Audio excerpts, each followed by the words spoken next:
ورحمة الله وبركاته.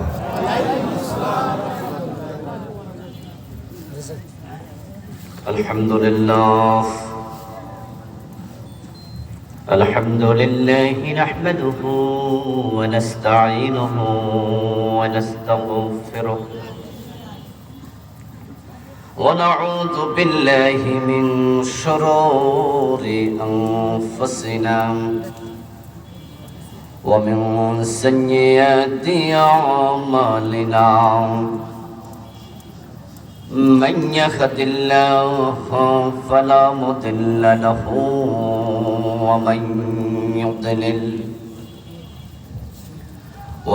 يضلل فلن تجد له وليا مرشدا وأشهد أن لا إله إلا الله وأن محمدا عبده ورسوله. أما بعد فقد قال الله تعالى في كلامه المجيد: أعوذ بالله من الشيطان الرجيم. بسم الله الرحمن الرحيم. إن الذين آمنوا وعملوا الصالحات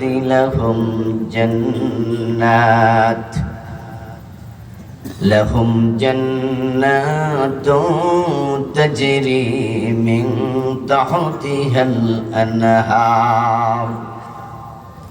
ذلك الفوز الكبير.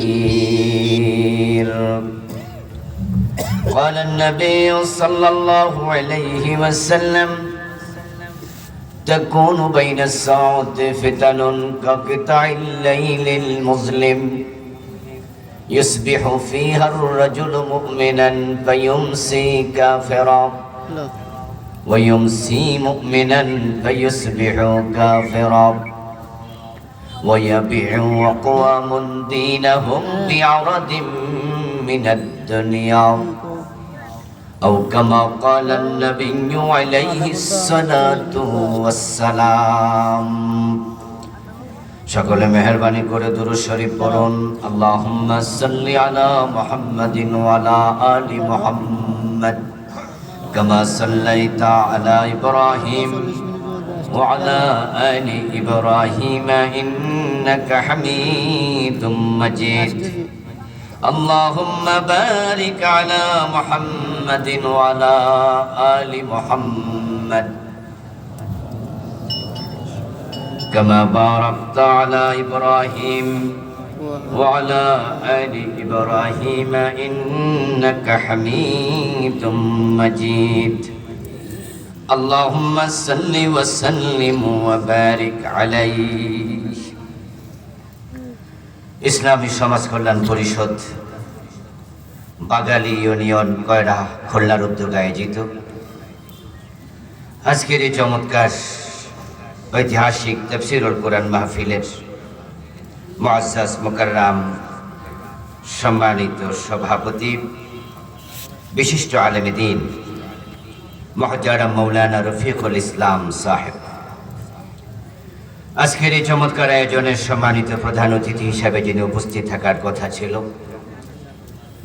খুলনা ৬ নং সংসদীয় আসনের মাননীয় সংসদ সদস্য, এই এলাকার মাটি ও মানুষের নেতা, নন্দিত রাজনীতিবিদ মুহতারাম মাওলানা আলহাজ আবুল কালাম আজাদ, আল্লাহ তাআলা আমাদের এমপি সাহেবের নেক হায়াত দারাজ করুন। আমিন।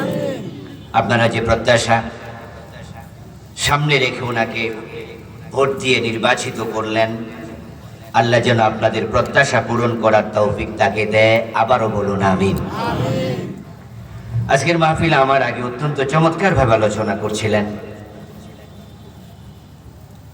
আমাদের অত্যন্ত প্রিয়জন আপনজন, যার নামের সাথে আছে জেহাদি, বক্তৃতার মাঝেও আছে একটা জেহাদ। চমৎকার আলোচক, আলহামদুলিল্লাহ। গত ফেসিস্ট আমলে ওনার প্রায় মাহফিলেই বাধা তৈরি হতো, এরপরেও তিনি অতি সাহসিকতার সাথে কোরআনের কথা মানুষের সম্মুখে তুলে ধরেছেন। আমাদের অত্যন্ত প্রিয়জন মহাজারা মৌলানা আজিজুল ইসলাম জিহাদি হাফেজাহুল্লাহ, আল্লাহ তাআলা ভাইয়ের এই কণ্ঠকে তার দ্বীনের জন্য কবুল করুন। এই কণ্ঠকে আল্লাহ বিশ্বময় ছড়িয়ে দিন। মহাজারা মৌলানা রবিউল ইসলাম সাহেব, হাফেজ আব্দুল হামিদ সাহেব সহ অন্যান্য সম্মানিত অতিথিবৃন্দ, বক্তাবৃন্দ, অ্যাডভোকেট মুস্তাফিজুর রহমান সাহেব, মৌলানা মিজানুর রহমান সাহেব সহ উপস্থিত বিভিন্ন রাজনৈতিক সংগঠনের সম্মানিত দায়িত্বশীল ভাইয়েরা, ইসলাম প্রিয় তৌহিদি জনতা, মহতারাম উলামায়ে হযরত, পর্দার অন্তরালের সতী সাধবী, সম্মানিতা মা ও বোনেরা, আমার প্রিয় দিনী ভাইয়েরা, কেমন আছেন আপনারা? আলহামদুলিল্লাহ, আমিও ভালো আছি। আল্লাহ আমাদেরকে ভালো রাখুন, সুস্থ রাখুন, যতদিন বাঁচিয়ে রাখবেন সকলকে ঈমানের সাথে বাঁচিয়ে রাখুন, বলুন আমিন। আল্লাহ তাআলার লাখো কোটি শুকরিয়া যে মহান মনিব অত্যন্ত মেহেরবানি করে আজকের এই কোরআনের আয়োজনের সাথে আমাদেরকে সম্পৃক্ত হওয়ার তৌফিক দিলেন, যিনি আমাদেরকে মেহেরবানি করে সুস্থ রাখলেন। আমরা শুরুতে তাকে কৃতজ্ঞতা জানাই, শুকরিয়া জানাই। সবাই মিলে একবার জোরে জোরে কালিমাতুশ শুকর পড়ি, আলহামদুলিল্লাহ। আমার সাথে বলুন, রব্বানা লাকাল হামদ হামদান কাসীরা তাইয়্যিবান মুবারাকান ফীহি সুবহানাল্লাহি ওয়া বিহামদিহি আদাদা খালকিহি ওয়া রিদা নাফসিহি ওয়া জিনাতা আরশিহি ওয়া মিদাদা কালিমাতিহি। সম্মানিত দিনী ভাইয়েরা, আমি আপনাদের সম্মুখে পবিত্র কোরআন মাজিদ থেকে সূরাতুল বুরুজের 11 নম্বর আয়াতে কারিমা তেলাওয়াত করেছি। নবীজি সাল্লাল্লাহু আলাইহি ওয়াসাল্লামের পবিত্র মুখ অনুসৃত একখানা ছোট্ট হাদিস পাঠ করেছি। আল্লাহ তাআলা তৌফিক দিলে এখান থেকে কিছু কথা বলবো ইনশাআল্লাহ। সূরাতুল বুরুজের 11 নম্বর আয়াতে কারিমার প্রতিপাদ্য হলো, আল্লাহ তাআলা নির্দিষ্ট কিছু শর্তে তার কিছু বান্দাকে জান্নাত দিতে চান।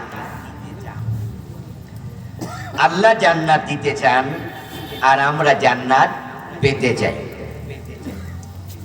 এই দুটির সমন্বয় হওয়া দরকার। আল্লাহ জান্নাত দিতে চান আর আমরা জান্নাত পেতে চাই। ইব্রাহিম আলাইহিস সালাম আল্লাহর কাছে যে দোয়াগুলো করেছিলেন, ওনার অনেক দোয়া কোরআনের আয়াত হিসাবে আল্লাহ অবতীর্ণ করেছেন। সুবহানাল্লাহ পড়েন।